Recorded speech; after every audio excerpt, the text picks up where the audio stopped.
That is Disciple with Dear X, You Don't Own Me on Timeless Beats at Yes FM. Timeless Beats, when we are the best songs of our 29-year history, weekdays 8 a.m. to 2 p.m. and Sundays noon to 6. But right now it's time for the Positive Chats podcast.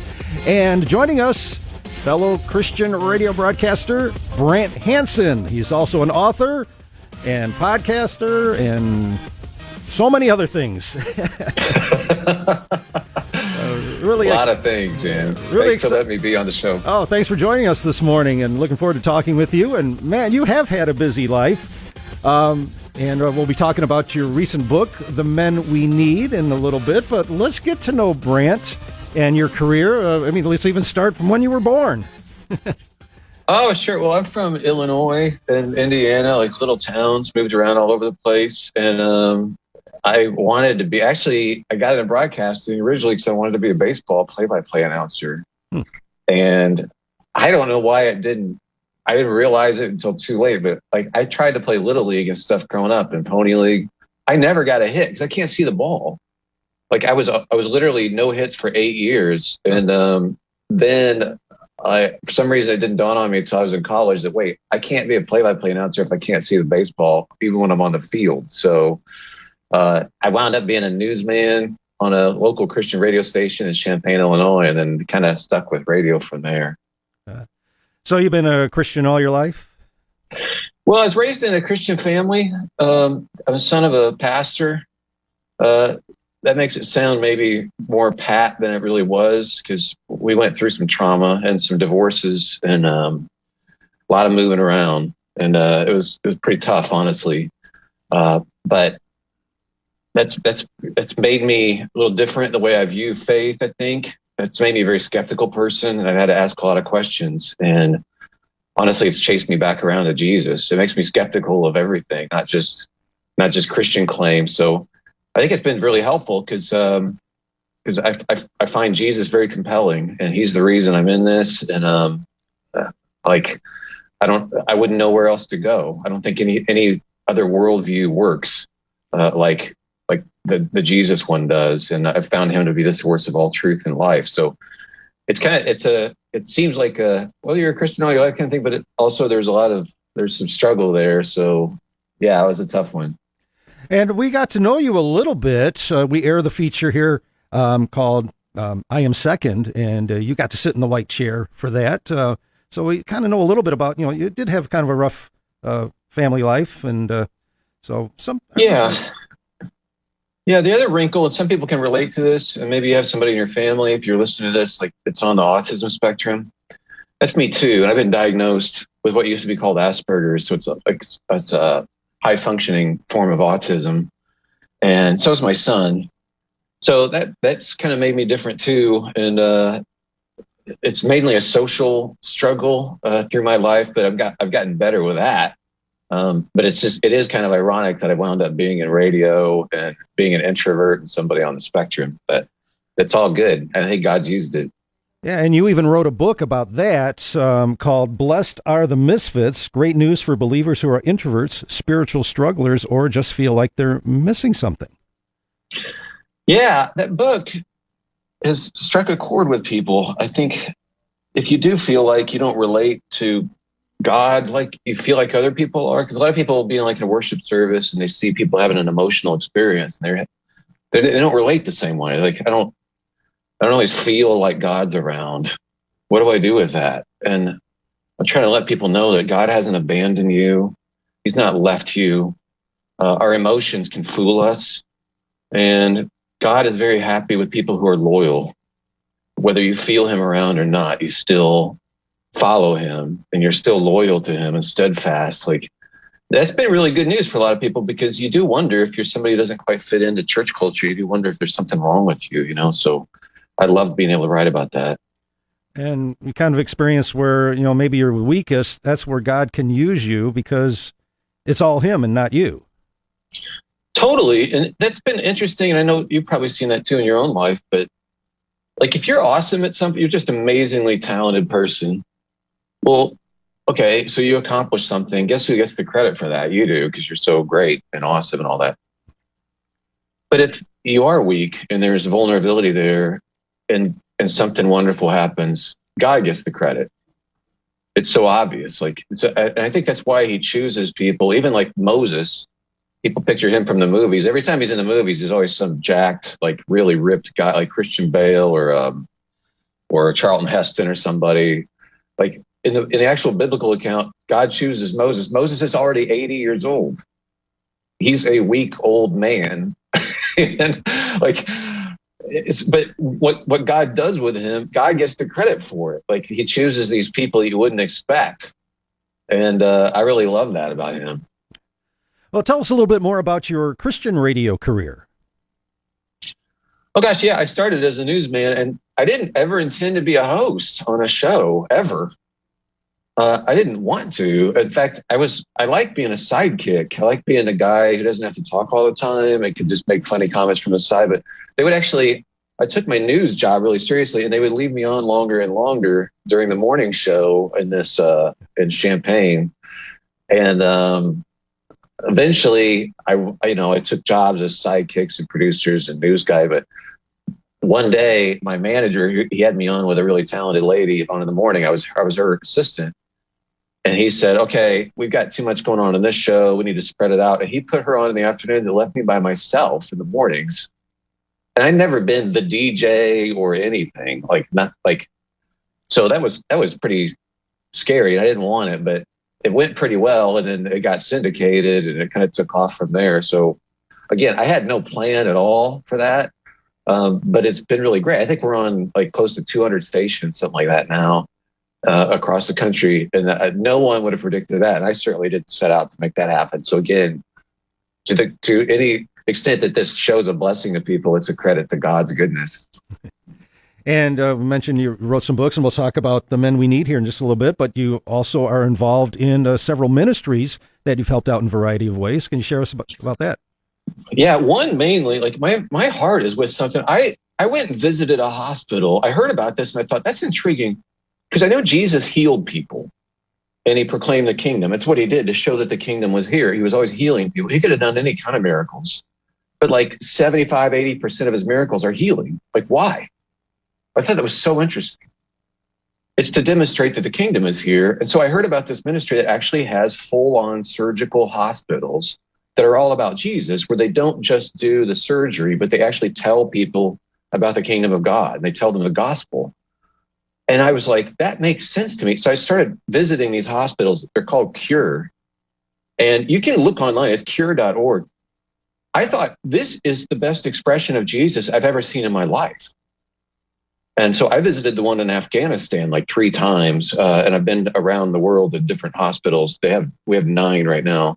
But I've thrown my entire career behind this, because Cure heals kids that have correctable disabilities. If they were in the US, they'd be healed lickety split. It'd be no big deal. But in another country, you grow up, you can't walk. You're 15 years old. You're dragging yourself around. You can't go to school. You're on the ground. And we could fix it. So as a believer, I'm like, why don't we? And there's millions of kids like this. So I'm so thankful for what Cure does. And I think it's so obviously Jesus in action that I've just gone all in on it. So if people go to cure.org, you can actually see the stories and the kids that are currently in the hospital. And these are orthopedic and neurosurgery hospitals where the surgeons pray over the kids as they're on the table during surgery. Sometimes there's worship music in the OR. I've been in these operating rooms. I've never seen anything like it before. But I was like, if people associated Christians with this, that would be kind of on point. That would be like, that they would associate it with Jesus. Like, this makes a complete connection with who Jesus actually is and what we're supposed to be about. So I love that. Even though I'm not a doctor, I get to be involved with this. And amazingly, my son, who just finished his stint in the military, he's in med school. He's at Yale doing, he wants to be a surgeon for Cure. Oh, wow. Yeah. So that's his trajectory. He's going into orthopedics or neurosurgery. He wants to be a brain surgeon. For these kids, I took taking them to the hospitals, and it flipped his switch. Wow. But there's something so beautiful about it. I could talk about it all day. I won't, but there's 10,000 plus people who become Christians in the hospitals every year. It's amazing. So it's like the best kept secret in the world, and it needs to not be a secret. So that's all. Cool. What's their website again? Cure.org. It's awesome. You should check it out. Like, it is a beautiful, beautiful thing. We're talking with Brant Hansen and his new book, The Men We Need, God's Purpose for the Manly Man, the Avid Indoorsman, or Any Man Willing to Show Up. Who are you talking to with the subtitle here? It sounds like Any Man? Yeah, totally. Because I'm not the guy to write a manly man book. Like, a lot of these books for guys, they show like somebody climbing a rock on the cover, silhouetted, or there's always something. And I'm not that guy. My balance is terrible. Like I said, I don't see very well. I play the flute, no lie. Like, I'm not the guy that you would normally go, he's going to write a man book. But it is about any of us fulfilling the role that God gave Adam in the garden. I'm trying to tell guys, like, there's so much deconstruction about masculinity, and I'm trying to explain what the construction actually is. And this keeper of the garden idea, we're supposed to protect the vulnerable. We're supposed to make people feel secure around us. They should be secure around us. And you can do that even if you're like me and you're not, all that. I don't have a big truck. Last time I was on a motorcycle, I literally hit a parked car. I'm not kidding. I'm not cut out for a lot of this stuff, but I can do this keeper of the garden thing. Your family, the kids around you, the vulnerable, your wife, if you're married, people in your neighborhood should feel more secure because you're there. And when we do that, that's being this keeper of the garden, where people around us are protected and they can flourish. When you do that, I'm trying to tell younger guys specifically, like, women find this very attractive. When you do that, they find it extremely attractive. And to me, it's not the reason to do it, but it's fascinating because I think women intuit when we're at our best, what we're for, what masculinity really looks like. And I'm telling you, you don't have to be the best looking guy or the most muscular or whatever. You do this, and I'm telling you, if you're already married, your wife will be more attracted to you when you are willing to be the keeper of the garden. You're engaged. You're not passive. You're not domineering, but you are providing a place for other people to grow and flourish. That's a beautiful thing. So that's what I'm trying to do with this book, is create that picture so guys understand what that is. And you're drawing wisdom from the Word. God created us. God created us. We've got that potential in us because He's created us that way. Absolutely. And so He tells Adam, He gives him this job as keeper of the garden. He gives Eve this job as the Ezer, the Ezer, which means rescuer. It's a very strong word itself with a whole lot of meaning. But this keeper of the garden thing, when they both blow it, when they both eat from the tree that they're not supposed to, that it's still costly to us, this idea that we can be our own gods and determine what's right and wrong for ourselves. Like, when they did that, God comes into the garden. He says, Adam, where are you? I mean, they both did it, but He holds Adam responsible in a certain way because he was supposed to protect the garden. And there's this enemy in the garden, and He allows this to happen. He allows Eve to have this conversation, and He's right there with her. I always thought growing up that He was like a mile away doing something, like, I don't know what, like naming the animals or whatever, but He's not. He's actually right with Eve, saying nothing. If you look at the text. And so He failed as the keeper of the garden, but I still think that that's what masculinity is at its best. And again, you don't have to be the trappings of all the things that the culture says is masculine in order to inhabit that. And in your book, you use the 6 decisions that will set you apart to get this concept across. What are those 6 decisions? Well, I spent a couple of them on making women and children feel secure around you. If you decide to do that, that's important at protecting the vulnerable, which I've already kind of been talking about. One of them is taking responsibility for your own spiritual life. And I want guys to do that. I want them to be encouraged to do it, because a lot of times guys are discouraged when it comes to spiritual things, because our culture, including our Christian culture, associates spirituality with emotion. Like, if you feel God around, if you feel this, if you feel it, like, but that's not necessarily, in fact, that's not spirituality. Spirituality to Jesus is actually being obedient and following Him and loyally, just being loyal each day, showing up and interacting with Him passionately. Like, any of us can do that, even though we're sinners. I'm trying to tell guys, like, you can do this. Whether you feel God around or not isn't the point. But you keep showing up and interacting with Him and laying yourself out there with Him. Even though you're a sinner, you can do this. And I keep showing up.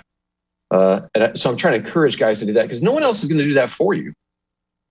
Like that you have to be the man. And that's where the life where your life is going to come from, that brings life to other people around you. So that's one of them. Real quick, another one that I talk about is decide now who you're going to become. And I'm trying to tell guys too, you change over time. And you know this, we both live long enough. We're not the same person we were when we were 20. But you determine that. And the thing that determines it, I'm trying to tell guys, there's something that determines who you're becoming, and it's what you're paying attention to. Who you're paying attention to right now, where you put your mind determines who you're becoming. No one else controls that but you. But I'm telling you, you're on a trajectory one way or the other. You're going to wind up being that old, angry, lonely guy, or you're going to wind up being somebody who's that guy who can listen to other people, who's secure, who other people look at and go, man, I love being around him. He's relaxed. He's other-centered. He's a source of life for his family and the people, generations that follow him. Like, you choose now, but you need to make sure you're paying attention to the right voices right now and spending time paying attention to the right things. Because that's who you're becoming. So that's one of the decisions too. We're chatting with Brant Hansen about his book, The Men We Need, God's Purpose for the Manly Man, the Avid Indoorsman, or Any Man Willing to Show Up. And one of your decisions talks about be ambitious about the right things. So that's making me think, okay, well, a lot of us guys are ambitious about sports or our career. We probably need a little gut check there on that. Yeah, it's about wisdom. And I'm telling guys to ask for wisdom because it'll tell you what's important. Wisdom tells you what's important versus what's not. That's everything in life. And this is why we're told to ask for it. And God's so good, he will give it to you. And when you are wise, it saves you from pain that you otherwise would have gone through. Foolishness, the opposite of wisdom, always brings pain. And it brings pain not just for you, but for your family or the people around you. So I'm like, guys, especially young guys, but old guys too, like, ask God for wisdom so you know what matters and what doesn't. Because you can be very ambitious, but if you're ambitious about the wrong things, I especially am talking to guys there, I have a little sub-chapter for younger guys. Like, if you've got a family, you got young kids, now is the time to double down on them, not your career. Yeah. You may think I've got to build this thing, but a lot of times the thing you're building is like trying to afford cars. You don't actually need a car that's nice at this stage in life. If it means you're driving a jalopy or an 86 Accord, or whatever it is, then drive the 86 Accord. Who cares? Focus on your kids right now because they're not going to get another childhood. Yeah. They get one shot at growing up with a good dad, with time with him. Don't blow it. So I'm trying to tell younger guys this. Be ambitious about them. Now is little kid season. Now is fathering season. There'll be another season in life. I know this from experience. That season comes. You can do more stuff once they're out of the house or whatever. But right now, be ambitious about that. And if it means living in a trailer, live in a trailer. If it means not having a vacation, who cares? Set up a sprinkler outside the trailer and have a great time with your kids outside the trailer. It doesn't matter. The point is focus on your kids right now rather than buying stuff. Yeah. Buy stuff later. Don't let it get to the point where you get older and say, man, I wish I could go back and do things over. Totally. And there's so many guys like that. And it's heartbreaking. And I appreciate the honesty, but you don't now is the time. That's wisdom. See, when foolishness brings pain, and the pain of regret is one of those pains that happens. But if you know what matters, now is the time to lean in to time with your kids and your wife. Do it. So sometimes guys just need to hear that in a reminder. We kind of all know it implicitly, but we need permission from somebody to say, oh yeah, that the culture has it wrong. We need to live differently. The book is The Men We Need, God's Purpose for the Manly Man, the Avid Indoorsman, or Any Man Willing to Show Up by Brant Hansen, and we've been chatting with Brant today. Brant, I got to say, I always hated going to church on Father's Day. Mother's Day, oh, moms are great, this and that. Father's Day, you got to do this, you got to do that. That's so true. That's right. It was always moms are awesome, and now here's a guilt trip, Dad. You guys are blowing it, you bunch of morons. That is the approach. So, Brant, what would you say to guys out there? They've heard all this and instructions, what we need to do. Give us some words of encouragement. We need encouragement. Well, okay, right. Okay, so this is all an opportunity. do not go, well, I blew it, it's all over. It's not all over. Like, choose today to be passionate with God. This is an opportunity. You get to meet with him. This is your most important meeting, and he will listen to you, and he's on your side. He encourages us, like, be extremely honest with him. This is an opportunity. So, yeah, okay, so I've had to grow up too, and I'm still growing. Just in the last couple of years, I've really started praying better, and I'm still not great at it, but I've realized it's an opportunity. I don't want to miss it. And I could be like, well, the first 50 years of my life, I didn't do it very well, so who cares? I'm like, no. It's not too late. It's not too late to enjoy God, to have this relationship with him where you see him doing things in your life and growing you up in certain ways. And I mean, come on, let's do this together. We can grow up. And, a few guys who are taking God really seriously and humbling themselves and interacting with him passionately can make a huge difference. So I say, join me. I don't always know what I'm doing, but with us together and with him, man, we can make a big difference in people's lives and our country's trajectory. Amen. How can people get a hold of The Men We Need? Well, it's at all the usual book places. It's on Amazon, Barnes and Noble, and all that sort of stuff. Christian book places, and it's everywhere. So that's really good. So far, so good. And cool. It would make a great graduation present. I would say that. Good idea. And what have you got online? Anything more that you have online that people can check out?